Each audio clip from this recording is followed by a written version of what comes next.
Citizen X. I am your educator Neha, and today we are going to discuss about the RNA polymerase. तो आज की class में basically हम RNA polymerase enzyme के बारे में बात करेंगे और ये देखेंगे कि प्रोकैरियोटिक सेल में और यूकैरियोटिक सेल में कौन कौन से आरएनए पॉलीमरेज होते हैं और बेसिकली इनके बीच में क्या क्या डिफरेंसेस होते हैं. So without wasting time let's start this session. So students, आज के सेशन में मैं बेसिकली प्रोकैरियोटिक्स के अंदर कैसे आरएनए पॉलीमरेज होते हैं, आरएनए पॉलीमरेज इन यूकैरियोटिक्स यूकैरियोटिक्स में बेसिकली कौन सा आरएनए पॉलीमरेज होते हैं और लास्ट में हम एक छोटा सा टॉपिक देखेंगे टाइप्स ऑफ आरएनएस. ठीक है, तो चलिए स्टार्ट करते हैं. देखो, अगर मैं बात करूं बेसिकली इंट्रोडक्शन की, तो यहाँ पे जो बेसिकली हमारे पास आरएनए पॉलीमरेज है, क्या नाम है एंजाइम का नाम है आरएनए पॉलीमरेज. हमें पता है जिसमें वर्ड के पीछे एस आ जाए वो क्या होता है, वो बेसिकली एक एंजाइम होता है. अगर एंजाइम है तो बॉडी में कोई ना कोई फंक्शन तो कर रहा होगा. तो बेसिकली ये जो आरएनए पॉलीमरेज होता है ये हमारी बॉडी में क्या कर रहा होता है, ये आरएनए पॉलीमरेज बेसिकली ट्रांसक्रिप्शन में हेल्प करता है. किसमें स्टूडेंट? बेसिकली ट्रांसक्रिप्शन में हेल्प करता है. अब जैसे कि मैंने आपको बताया कि जो एंजाइम्स होते हैं ना स्टूडेंट्स, एंजाइम भी क्या होते हैं, एंजाइम भी हमारे बेसिकली प्रोटीन्स होते हैं. ठीक है, तो ये जो आरएनए पॉलीमरेज होता है ना, ये बेसिकली क्या होता है, मल्टी सब यूनिट प्रोटीन होता है जिसका फंक्शन एक एंजाइमेटिक एक्टिविटी होता है और ये बेसिकली हमारा ट्रांसक्रिप्शन में हेल्प करता है. अब जैसे कि मैंने आपको बता रखा है फर्स्ट क्लास में भी कि जो हमारा ट्रांसक्रिप्शन प्रोसेस होता है, ट्रांसक्रिप्शन प्रोसेस में हम क्या करते हैं, बेसिकली अपने डीएनए से क्या बनाते हैं, डीएनए से हम अपना एमआरएनए बनाते हैं. फाइन स्ट्रक्चर ऑफ जीन में मैंने आपको बताया था स्टूडेंट बेसिकली कि जो हमारा डीएनए होता है, डीएनए के पास क्या प्रेजेंट होते हैं, डीएनए के पास बेसिकली प्रेजेंट होते हैं हमारे जीन्स, जो कि क्या होते हैं, फंक्शनल सेगमेंट्स होते हैं डीएनए के. और इन जीन्स के पास ही क्या होते हैं, इन जीन्स के पास से हमारी इंफॉर्मेशन स्टोर होती है. मीन्स हमारी बॉडी में क्या चीज होनी है, क्या चीज नहीं होनी, हमारा कैसे फिनोटाइप होगा, हमारी कैसे फिजिकल अपीयरेंस होगी, ये सारी चीजें हमें किससे पता चलेंगे, हमारे सेल में प्रेजेंट जीन से. तो ये जो इंफॉर्मेशन है ये बेसिकली कहाँ, ये इंफॉर्मेशन हमारे प्रोटीन्स तक जाती है और प्रोटीन हमारी बॉडी में क्या करते हैं, फंक्शंस को परफॉर्म करने का काम करते हैं. तो बेसिकली डीएनए से एमआरएनए बनना है और एमआरएनए से बनना है प्रोटीन. तो डीएनए से एमआरएनए बनने का जो फर्स्ट स्टेप होता है, इसी स्टेप में हमारा basically RNA polymerase enzyme help करता है. ठीक है, तो आज की क्लास में हम ये आरएनए पॉलीमरेज एंजाइम के बारे में बहुत डिटेल में बात करेंगे और इससे नेक्स्ट क्लास में मैं आपको ट्रांसक्रिप्शन यूनिट स्टार्ट करवा दूंगी. तब वहां पे आपको ये आरएनए पॉलीमरेज का कितना इंपॉर्टेंट रोल है ये वहां पे आपको बहुत अच्छे से समझ में आएगा.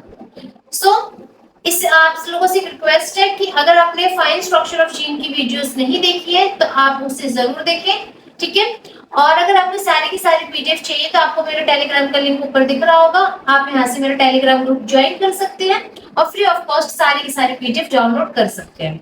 ओके स्टूडेंट्स, चलिए. सो आप यहीं पे देख लो कि बेसिकली आरएनए पॉलीमरेज होते क्या है. आरएनए पॉलीमरेज हमारे एक तरीके के एंजाइम्स होते हैं और कैसे मल्टी सब यूनिट एंजाइम्स होते हैं जो कि क्या करते हैं, जो कि बेसिकली हमारे डीएनए टेम्पलेट से आरएनए को सिंथेसाइज करने का काम करते हैं.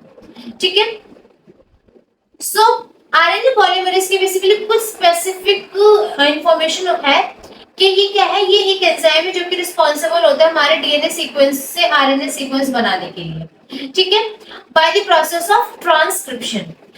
जैसे कि मैंने आपको बताया कि ये जो आरएनए पॉलीमरेज एक बहुत ही कॉम्प्लेक्स एंजाइम है, राइट. तो ये किससे मिलकर बना, बहुत ही सारे प्रोटीन सब यूनिट से मिलकर बना होता है. ठीक है, और वो कौन कौन से प्रोटीन सब यूनिट्स हैं वो भी हम अभी आगे बात करेंगे. ये जो आरएनए पॉलीमरेज होते हैं ना बेसिकली सारे स्पीसीज में पाया जाता है, बट उनका नंबर, उनका कंपोजिशन ये स्पीशीज टू स्पीशीज क्या करता है, वरी करता है. ठीक है, तो कितने एक स्पीशीज में कितने आरएनए पॉलीमरेज होने चाहिए या कितने नहीं होने चाहिए, क्या फंक्शन होना चाहिए, क्या नहीं होना चाहिए, ये अलग अलग स्पीशीज में अलग अलग तरीके का होता है. ठीक है, जैसे कि हमें पता है स्टूडेंट्स की बेसिकली हमारे पास क्या है, हमारे पास दो तरीके के सेल्स होते हैं. कौन कौन से? एक होता है हमारे पास बेसिकली प्रोकैरियोटिक सेल और दूसरा होता है स्टूडेंट बेसिकली हमारे पास यूकैरियोटिक सेल. राइट, अगर मैं बात करूं प्रोकैरियोटिक और यूकैरियोटिक की, तो देखो हमें पता है कि जो प्रोकैरियोटिक और यूकैरियोटिक सेल होता है बहुत अलग अलग है, डिफरेंट है. तो एक प्रोकैरियोटिक सेल में बेसिकली ऑलवेज रिमेंबर कि सिंगल आरएनए पॉलीमरेज पाया जाता है. ठीक है, जिसे हम आरएनए भी लिख रहे हैं, आरएनए पॉलीमरेज। ठीक है, तो प्रोकैरियोटिक सेल के अंदर एक सिंगल आरएनए पॉलीमरेज पाया जाता है और यूकैरियोटिक सेल्स के अंदर बेसिकली क्या होता है, 3 तरीके के आरएनए पॉलीमरेज पाए जाते हैं। अब आप पूछोगे कि मैम ऐसा क्यों हो रहा है, तो इसका भी रीजन हमें आगे पता चलेगा। देखो, आरएनए पॉलीमरेज पे स्विच करने से पहले एक चीज हमेशा याद रखना कि हमारी बॉडी में ना क्या होता है, बेसिकली हमारी के कोई भी ऑर्गेनिज्म होगा उसकी बॉडी में बेसिकली 3 तरीके की क्या होते हैं, 3 तरीके के आरएनएज होते हैं। ठीक है, मैं वो टाइप्स ऑफ आरएनए भी यहीं पे बता देती हूँ। सबसे फर्स्ट होता है हमारे पास स्टूडेंट, कौन सा सबसे फर्स्ट होता है हमारे पास, आरआरएनए। सेकंड होता है स्टूडेंट हमारे पास क्या, एमआरएनए। और थर्ड होता है हमारे पास स्टूडेंट बेसिकली हमारा टीआरएनए। ठीक है, बात करो अगर मैं इन तीनों आरएनए का काम क्या होता है, तो देखो ये जो हमारा आरआरएनए होता है ना, आरआरएनए की फुल फॉर्म होती है हमारी बेसिकली राइबोसोमल आरएनए। एमआरएनए की फुल फॉर्म होती है बेसिकली मैसेंजर आरएनए। ठीक है, और तीसरा टीआरएनए की फुल फॉर्म होती है स्टूडेंट बेसिकली ट्रांसफर आरएनए। अब अगर मैं बात करूं कि तीनों के तीनों आरएनए अलग क्यों है, तो देखो ये जो राइबोसोमल आरएनए है, राइबोसोमल आरएनए क्या करता है, ribosomal RNA basically ribosome synthesis करता है। क्या सिंथेसाइज करता है, ये बेसिकली सिंथेसाइज करता है राइबोसोम्स को। ठीक है, जो हमारे पास बेसिकली ये एमआरएनए होता है, मैसेंजर आरएनए, ये क्या करते हैं, मैसेज को लेकर आते हैं कहां, डीएनए से आरएनए तक। ठीक है, और फिर इसी मैसेंजर आरएनए को ही रीड आउट करके बेसिकली हमारा प्रोटीन बनता है। कभी भी आरआरएनए और टीआरएनए से प्रोटीन नहीं बनता, हमेशा जो भी हमारे बॉडी में प्रोटीन बनते हैं वो एमआरएनए मींस मैसेंजर आरएनए से बन रहे होते हैं। ठीक है, और जो टीआरएनए होते हैं मींस ट्रांसफर आरएनए, इनका क्या फंक्शन होता है, बेसिकली कैरी करते हैं, किसको कैरी करते हैं, बेसिकली हमारे अमाइनो एसिड्स को। तो ये जो टीआरएनए का फंक्शन आपको बेसिकली ट्रांसलेशन में बहुत अच्छे से समझ में आएगा। ठीक है, ऑलवेज रिमेंबर है जो हमारे आरआरएनएस होते हैं ना, ये आरआरएनएस कहाँ सिंथेसाइज होते हैं, आरआरएनए को सिंथेसाइज करने के लिए हमारे न्यूक्लियस में एक स्ट्रक्चर पाया जाता है जिसको हम क्या कहते हैं, जिसको हम कहते हैं न्यूक्लियोलस। तो इस न्यूक्लियोलस से बेसिकली क्या होता है, हमारे राइबोसोमल आरएनए सिंथेसाइज होते हैं और फिर ये आरएनए आगे चलकर क्या बनाते हैं, राइबोसोम की सिंथेसिस करते हैं। और जैसे कि हमें पता है कि जब हमारा प्रोटीन सिंथेसाइज होता है तो उस प्रोटीन सिंथेसिस में हमारी बेसिकली क्या होता है, उस प्रोटीन सिंथेसिस में ये राइबोसोम्स बहुत इंपॉर्टेंट रोल प्ले करते हैं। तो इसका रोल और आपको टीआरएनए का रोल और बेसिकली मैसेंजर आरएनए का, इन तीनों का रोल आपको ट्रांसलेशन में और अच्छे से समझ में आएगा। ठीक है, तो एक बेसिक ओवरव्यू था कि बेसिकली हमारे पास कितने तरीके के आरएनएस होते हैं। चाहे मैं प्रोकैरियोटिक सेल की बात करूं चाहे एक यूकैरियोटिक सेल की बात करूं, दोनों सेल में ये तीनों तरीके के आरएनएस प्रेजेंट होंगे। ठीक है, अब यहाँ पे क्वेश्चन ये आता है कि मैम आपने ये चीज हमें क्यों बताई, तो देखो ये चीज बेसिकली मैंने आपको इसलिए बताई स्टूडेंट क्योंकि मैं आपको ये जो समझाना चाहती हूँ वो समझने की कोशिश करो। हमारे पास एक प्रोकैरियोटिक सेल होता है और दूसरा बेसिकली क्या होता है, यूकैरियोटिक सेल होता है। तो ये जो प्रोकैरियोटिक सेल में जो आरएनए पॉलीमरेज पाए जाते हैं वो सिर्फ सिंगल आरएनए पॉलीमरेज होता है, राइट, जैसे कि मैंने आपको बता दिया। और वो सिंगल आरएनए पॉलीमरेज ही आपका बेसिकली आरआरएनए भी सिंथेसाइज कर रहा है। ठीक है, वही सिंगल आरएनए पॉलीमरेज आपका एमआरएनए भी सिंथेसाइज कर रहा है और वही सिंगल आरएनए पॉलीमरेज आपका टीआरएनए भी सिंथेसाइज कर रहा है। ये तीनों के तीनों जो भी आपके आरएनए, ये बेसिकली आरएनएस है, ये एक सिंगल आरएनए पॉलीमरेज सिंथेसाइज करता है। बट मैं बात करूं स्टूडेंट एक यूकैरियोटिक सेल की, तो एक यूकैरियोटिक सेल में जो हमारे पास आरआरएनए होता है, एमआरएनए होता है और टीआरएनए होता है, ये तीनों के तीनों आरएनए बेसिकली अलग अलग आरएनए पॉलीमरेज सिंथेसाइज करते हैं।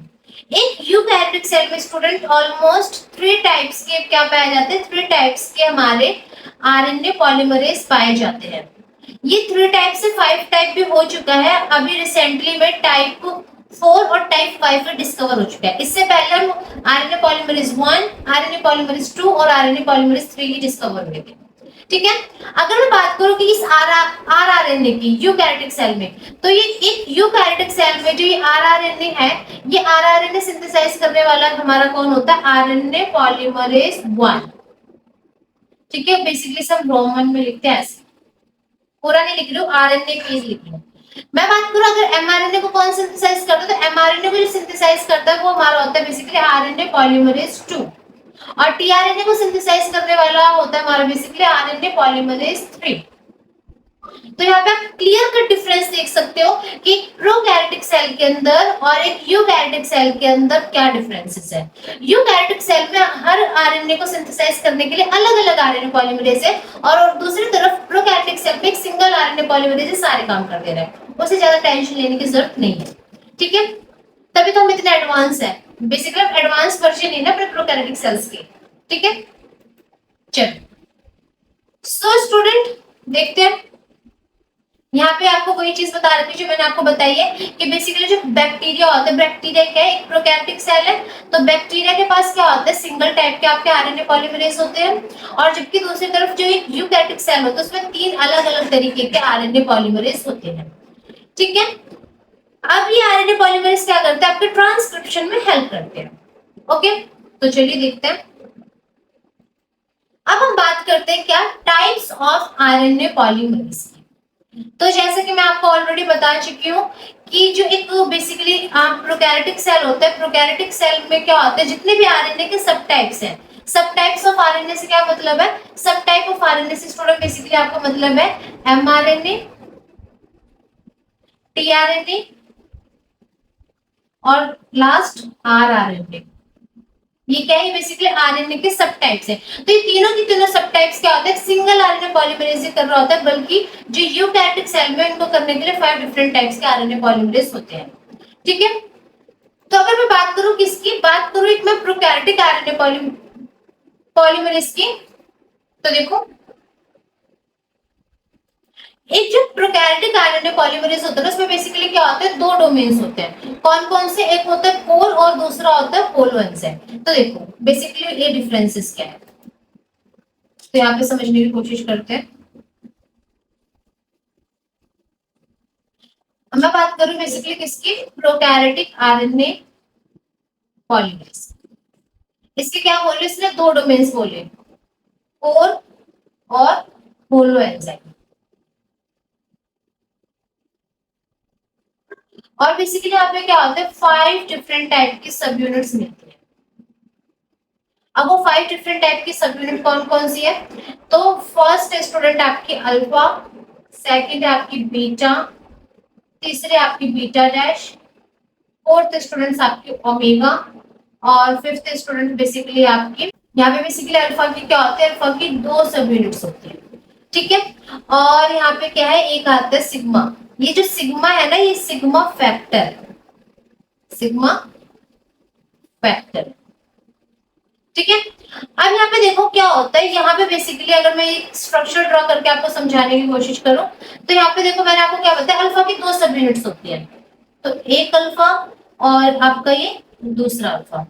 ठीक है, उसके बाद क्या होता है, बीटा और बीटा डैश, तो यहाँ पे हम बना लेते हैं अपना बीटा, और यहाँ पे हम बना लेते हैं अपना बीटा डैश। ठीक है, और यहाँ पे हम अपना एक सब यूनिट लास्ट की क्या है, ये होगी हमारी ओमेगा। तो यहाँ पे देखो ये जो स्ट्रक्चर बना है, ये स्ट्रक्चर क्या होता है, ये स्ट्रक्चर होता है स्टूडेंट्स आपका बेसिकली कोर एंजाइम। ठीक है, ये बेसिकली जो कोर एंजाइम और ये होलो एंजाइम है, ये दोनों के दोनों क्या है, दोनों के दोनों अलग अलग है। ठीक है, और इससे ना आपके क्वेश्चंस बहुत बनते हैं, यहाँ पे बच्चे बहुत अटकते हैं, उन्हें लगता है कि कोर एंजाइम और होलो एंजाइम दोनों बिल्कुल सेम चीज है। नहीं, कोर एंजाइम में आपकी अल्फा, बीटा, बीटा डैश और ओमेगा होती है। अगर मैं बात करूं, जब अगर इसी कोर एंजाइम में आप क्या ऐड कर दो, आप ऐड कर दो बेसिकली अपना सिग्मा फैक्टर। तो यहाँ पे देखो, अगर मैंने यहाँ पे इस कोर एंजाइम में अपना सिग्मा फैक्टर ऐड कर दिया, तो कौन सा नया स्ट्रक्चर बनेगा, ये आपकी अल्फा हो गई। ठीक है, इसके बाद आपकी क्या होगी, इसके बाद यहाँ पे स्टूडेंट बेसिकली आपकी बीटा, और ये आपकी बीटा डैश होगी।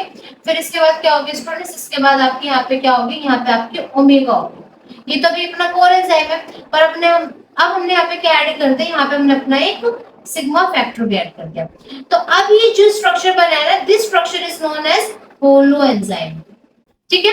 तो ये डिफरेंस होता है कोर एंजाइम और होलो एंजाइम में। क्वेश्चन में आपसे जब कोर एंजाइम पूछा जाएगा ना, तो कोर एंजाइम के वक्त आपको सिग्मा नहीं ऐड करना, और अगर आपसे क्वेश्चन में होलो एंजाइम पूछा जाएगा तो होलो एंजाइम के टाइम पे आपको सिग्मा फैक्टर ऐड करना है, ये याद रखना। और यहाँ से बहुत क्वेश्चंस बनते हैं और बच्चे अटकते भी यहीं पे बहुत ज्यादा। ठीक है, तो यहाँ पे देखो ये क्या है, बेसिकली यहाँ पे आपके दो अल्फा सब यूनिट है, बीटा, बीटा डैश और ओमेगा। इससे हमने क्या बोले, इससे हमने बोल दिया कोर एंजाइम। फिर जब इसी कोर एंजाइम के साथ आपका सिग्मा फैक्टर बाइंड हो गया तो ये क्या बन गया, बेसिकली आपका एक प्रॉपर आरएनए पॉलीमरेज, जिसे हम क्या कहते हैं, होलो एंजाइम कहते हैं। ठीक है, सो यहाँ पे देखो बेसिकली आपको आरएनए पॉलीमरेज की क्या दे रखा है, आरएनए पॉलीमरेज की सब यूनिट्स दे रखी है, उनका साइज दे रखा है और उनका फंक्शन दे रखा है। जैसे कि यहाँ पे देखो आपका जो बीटा और बीटा डैश है, ये दोनों क्या है, ये दोनों आपके कैटालिटिक सेंटर्स होते हैं। मींस ये क्या करते हैं, यही रिएक्शन को कैटालाइज करने का काम करते हैं और यही रिस्पॉन्सिबल होते हैं बेसिकली किसके लिए, आरएनए सिंथेसिस के लिए। ठीक है, दूसरी तरफ अगर मैं बात करूं अल्फा 1 और अल्फा 2, क्योंकि अल्फा की भी दो सब यूनिट्स थी। ठीक है, तो ये क्या है, it is made of the enzyme assembly, मतलब एंजाइम को असेंबल करने का काम किसका है, एंजाइम को असेंबल करने का काम आपकी अल्फा सब यूनिट्स का है। और साथ ही साथ ये क्या करती है, बेसिकली जो अपस्ट्रीम सीक्वेंसेस होते हैं ना प्रमोटर पे, उनके साथ बाइंड करने का काम करती है। तो बीटा और बीटा डैश का काम है बेसिकली आरएनए की सिंथेसिस करना, क्योंकि ये एक कैटालिटिक सेंटर की तरह काम करते हैं। और दूसरा आपका अल्फा और अल्फा डैश का काम है बेसिकली कि वो अपस्ट्रीम सीक्वेंसेस जो कि प्रमोटर के अपस्ट्रीम पे प्रेजेंट होते हैं उनके साथ बाइंड करती है और साथ ही एंजाइम को असेंबल करने का काम करती है। ठीक है, और अगर मैं बात करूं बेसिकली आपके ओमेगा सब यूनिट की, तो जो ओमेगा सब यूनिट होती है ना, ये ओमेगा सब यूनिट क्या कंफर्म करते हैं, स्पेसिफिसिटी फॉर प्रमोटर, प्रमोटर की स्पेसिफिसिटी को क्या करती है, ये कंफर्म करती है। ठीक है, और बेसिकली यही ओमेगा सब यूनिट बाइंड होती है आपके -10 साइड और -35 ऑफ द प्रमोटर। ये -10 और -35 क्या है, इसे भी यहाँ पे आप होल्ड पे रखो, क्योंकि ये आपको समझ में आएगा ट्रांसक्रिप्शन में। जब मैं आपको प्रमोटर का स्ट्रक्चर समझाऊंगा ना, तब वहां पे आपको ये बेसिकली प्रमोटर की स्ट्रक्चर है, -10 और -35 सब यूनिट, तो ये वहां पे अच्छे से समझ में आएगा। ठीक है, यहाँ पे एक और चीज एब्सेंट हो गया आपका सिग्मा फैक्टर। यहाँ पे मैं सिग्मा फैक्टर का भी आपको काम बता देती हूँ। तो ये जो सिग्मा फैक्टर है, ये सिग्मा फैक्टर क्या करता है, बेसिकली सिग्मा फैक्टर पूरे डीएनए को इंस्पेक्ट करता है और बेसिकली प्रमोटर रीजन को ढूंढने का काम करता है। जैसे कि मैंने आपको प्रीवियस क्लास में बताया था कि जो आपका आरएनए पॉलीमरेज होता है, आरएनए पॉलीमरेज डायरेक्टली आके बाइंड नहीं करता, वो पहले क्या करते हैं, अपने सिपाहियों को भेजता है कि जाओ तुम देख कर आओ कि कहाँ पर प्रमोटर रीजन प्रेजेंट है। ठीक है, तो ये बेसिकली सिग्मा फैक्टर वही काम करता है, ये पहले आता है, पूरे डीएनए की इंस्पेक्शन करता है और जहां भी से प्रमोटर सीक्वेंस मिल जाता है, ये जाके आरएनए पॉलीमरेज को लाता है और फिर बाइंड करवाता है। ठीक है, ये काम होता है सिग्मा फैक्टर का। तो ये चीज मैं आपको जब मैं ट्रांसक्रिप्शन स्टार्ट कराऊंगी इसमें बहुत अच्छे से समझ में आएगी। तो यहाँ पे हमने बात कर ली किसकी, यहाँ पे हमने अपने प्रोकैरियोटिक आरएनए पॉलीमरेज की बात कर ली है। उम्मीद करती हूँ कि आपको ये चीज समझ में आ गई होगी। अगर वीडियो में यहाँ तक आ गए हो तो प्लीज वीडियो को ज्यादा से ज्यादा लाइक करो और मेरे चैनल को ज्यादा से ज्यादा सब्सक्राइब करो। ठीक है, चलो अब हम बात करते हैं बेसिकली किसकी, बात करते हैं यूकैरियोटिक आरएनए पॉलीमरेज की। ठीक है, सो जैसे कि आपको पता है कि जो each of the nuclear RNA polymerase is a large protein molecule with about 8 to 40 subunit and molecular weight is approximately 5 lakh। मतलब कि जो यूकैरियोटिक आरएनए पॉलीमरेज होते हैं ना, उसमें कम से कम नहीं तो 8 से लेकर 14 सब यूनिट होती है। जैसे कि मैंने आपको बताया कि प्रोकैरियोटिक आरएनए पॉलीमरेज में 5 to 6 सब यूनिट्स प्रेजेंट थे, यहाँ पे 8 to 14 सब यूनिट्स प्रेजेंट है और उन सब यूनिट्स को हम ए, बी और बी डैश में डिवाइड करते हैं। जो सबसे लार्जेस्ट सब यूनिट होती है वो आपकी बी और बी डैश होती है, just like the prokaryotic RNA polymerase. ठीक है, हमारे पास क्या होता है, हमारे पास 5 अलग तरीके के आरएनए पॉलीमरेज है जिनका अलग अलग स्पेसिफिक काम है। ठीक है, तो चलो देखते हैं सबसे फर्स्ट कौन सा है। सबसे फर्स्ट है हमारा बेसिकली आरएनए पॉलीमरेज 1।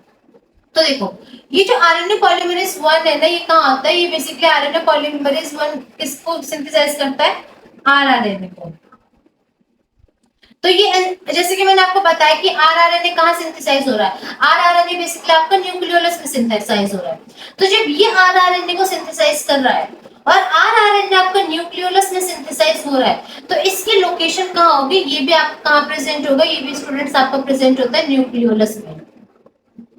ठीक है, तो वही कह रहा है कि इस एंजाइम की लोकेशन आपकी कहाँ होती है, न्यूक्लियोलस में, जहाँ पे बेसिकली राइबोसोमल आरएनए को सिंथेसाइज कर रहा होता है। ठीक है, ये जो राइबोसोमल आरएनए या फिर आरआरएनए होते हैं, ये क्या करते हैं, आगे चलकर राइबोसोम्स को सिंथेसाइज करते हैं, जिसका बहुत इंपॉर्टेंट फंक्शन होता है, किसमें, बहुत इंपॉर्टेंट फंक्शन होता है आपका प्रोटीन सिंथेसिस में। आरआरएनएस की भी क्या होती है स्टूडेंट्स, आरआरएनएस की भी बहुत सारी सब यूनिट्स होती हैं, जैसे हमारे पास 28 एसआरएनए भी होते हैं।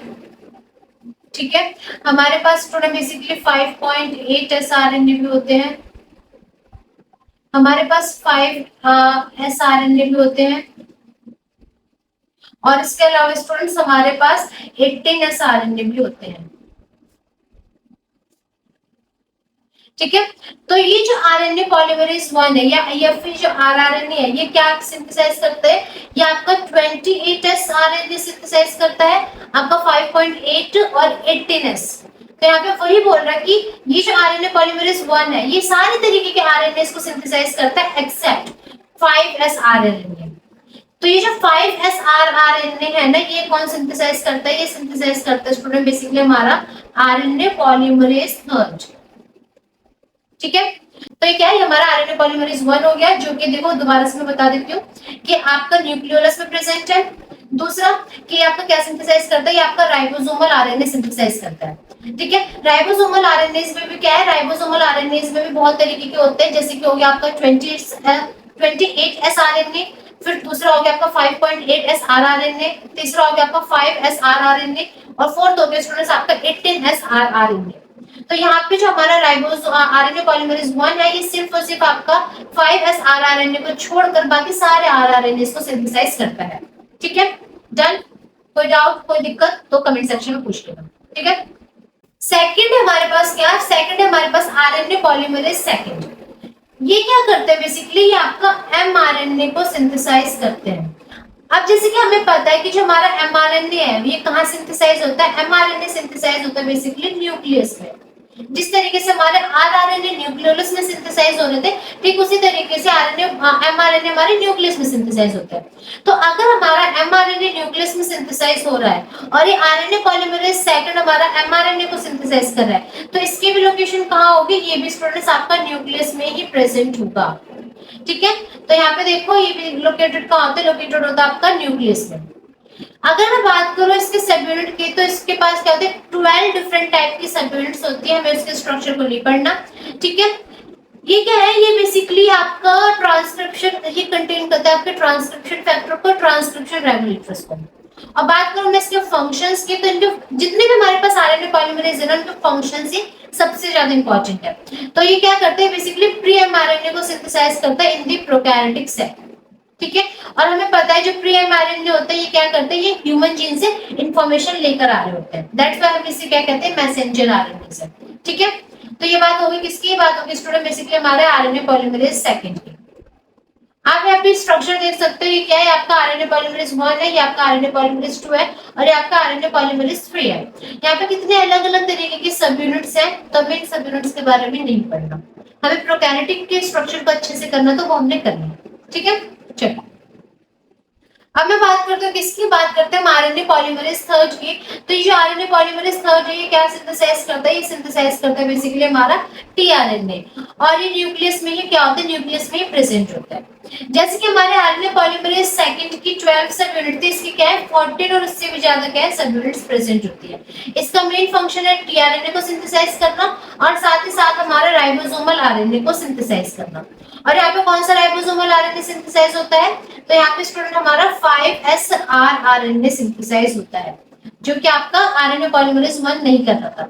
और इसी के साथ साथ ही कुछ स्मॉल आरएनए को भी क्या करते हैं, सिंथेसाइज करते हैं। ठीक है, तो इसका बहुत ही इंपॉर्टेंट और नॉर्मल फंक्शन होता है हमारे सेल के अंदर। तो ये बात होगी किसकी, आरएनए पॉलीमरेज थर्ड की। अब हम बात करते हैं बेसिकली हमारे आरएनए पॉलीमरेज फोर्थ और फिफ्थ की। तो ये जो दोनों आरएनए पॉलीमरेज है ना, ये भी कहाँ पे आइडेंटिफाई करेंगे, प्लांट्स के अंदर हमें मिले हैं ये आरएनए पॉलीमरेज, जहाँ पे क्या कर रहे हैं बेसिकली siRNA को सिंथेसाइज कर रहे हैं। ठीक है, साथ ही साथ ये जो प्लांट्स में कहा है, प्लांट्स में भी क्लोरोप्लास्ट के अंदर मिल रहे हैं, साथ ही साथ माइटोकॉन्ड्रियल डीएनए के पास मिल रहे हैं। तो ये आरएनए पॉलीमरेज फोर्थ और फिफ्थ अभी एनिमल में नहीं आइडेंटिफाई करेंगे, प्लांट्स में आइडेंटिफाई करेंगे। ठीक है। So this enzyme are much more related to the bacterial RNA polymerase. अगर मैं बात करूं कि इनका जो स्ट्रक्चर ज्यादातर किससे कोरिलेट करता है, तो जो हमारे पास बैक्टीरियल आरएनए पॉलीमरेज है उससे रिलेट करते हैं। Then the nuclear RNA polymerase, human के न्यूक्लियर आरएनए पॉलीमरेज से इतना ज्यादा नहीं मैच खाते, ठीक है। और इनका भी क्या है, इनका जो मेन फंक्शन है वो ट्रांसक्रिप्शन करना है, किसका, ऑर्गेनेलिज जीन का। यहाँ पे ऑर्गेनेली जीन से क्या मतलब है, ऑर्गेनेली जीन से मतलब है हमारा माइटोकॉन्ड्रिया से और क्लोरोप्लास्ट से। अब ऐसा क्यों बोला, तो हमें पता है जो माइटोकॉन्ड्रिया और क्लोरोप्लास्ट है दोनों क्या है, हमारे सेलुलर ऑर्गेनेलीज है। और इन माइटोकॉन्ड्रिया और क्लोरोप्लास्ट दोनों के पास क्या होता है, दोनों के पास से अपना खुद का जेनेटिक मटेरियल होता है। तो जैसी बात है, अगर उस जेनेटिक मटेरियल से इनको प्रोटीन सिंथेसाइज करने हैं तो इनको क्या करना होगा, इनके बीच में हमारे आरएनए भी सिंथेसाइज करने होंगे। तो उसके लिए भी क्या चाहिए, इनको एंजाइम चाहिए, तो ये वहीं पे फंक्शन परफॉर्म करते हैं। ठीक है स्टूडेंट्स, तो अभी तक हमने हमारा यूकैरियोटिक में भी आरएनए पॉलीमरेज हमने कर लिया। तो प्रोकैरियोटिक में हमारा सिंगल टाइप का था और यूकैरियोटिक में हमारा मल्टीपल टाइप्स के थे। यूकैरियोटिक में बेसिकली हमने 5 आरएनए पॉलीमरेज के बारे में पढ़ा है। ठीक है, आरएनए पॉलीमरेज 1 जो कि आपका आरआरएनए सिंथेसाइज कर रहा है, आरएनए पॉलीमरेज 2 जो कि आपका एमआरएनए सिंथेसाइज कर रहा है, और आरएनए पॉलीमरेज 3 जो कि आपका टीआरएनए सिंथेसाइज कर रहा है, और साथ ही साथ कुछ राइबोसोमल आरएनए को भी सिंथेसाइज कर रहा है। और फोर्थ और फिफ्थ आरएनए पॉलीमरेज जो है वो अभी प्लांट में मिलते हैं और वो बेसिकली वहां पर ट्रांसक्रिप्शन करवाते हैं ऑर्गेनेलिज जीन का। ठीक है, तो यहाँ पे हमने अपना प्रोकैरियोटिक और यूकैरियोटिक दोनों के दोनों आरएनए पॉलीमरेज कंप्लीट कर लिया। So students, that's all for today. उम्मीद करते हूँ कि आपको आज की वीडियो अच्छी लगी होगी, समझ में आई होगी। अगर आपको आज की वीडियो अच्छी लगी और समझ में आई है तो प्लीज इस वीडियो को ज्यादा से ज्यादा लाइक करें, कमेंट करें, शेयर करें और मेरे यूट्यूब चैनल बायोफ्यूज एंड एक्सपर्ट ज्यादा से ज्यादा सब्सक्राइब करें। और अगर आपको पीडीएफ चाहिए तो लिंक आपको टेलीग्राम का दे रखा है ऊपर, आप वहां से मेरा टेलीग्राम लिंक जरूर ज्वाइन करें। Be happy, be safe, thank you so much.